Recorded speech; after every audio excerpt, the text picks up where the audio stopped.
Praise the Lord. இயேசு கிறிஸ்துவின் இனிய நாமத்தில் உங்கள் ஒவ்வொருவருக்கும் என்னுடைய அன்பின் வாழ்த்துக்களை தெரிவித்துக் கொள்கிறேன்.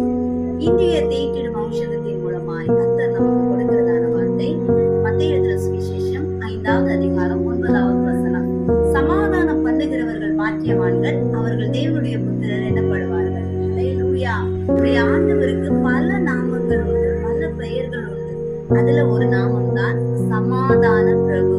ஆம், அவர் சமாதான காரணராய் இருக்கிறார். நாமும் சமாதானத்தை விரும்புகிறவர்களாய் இருக்க வேண்டும், சமாதானம் பண்ணுகிறவர்களாய் இருக்க வேண்டும். நம்முடைய தேவன் கலகத்தின் தேவனாய் இராமல் சமாதானத்தின் தேவனாய் இருக்கிறார். அதே போல நாமும் சமாதானம் பண்ணுகிறவர்களாய் இருக்க வேண்டும். கலகத்தினால பிரிந்து இருக்கிற குடும்பங்களை இணைப்பதற்கு நாம் காரணமாய் இருக்க வேண்டும்.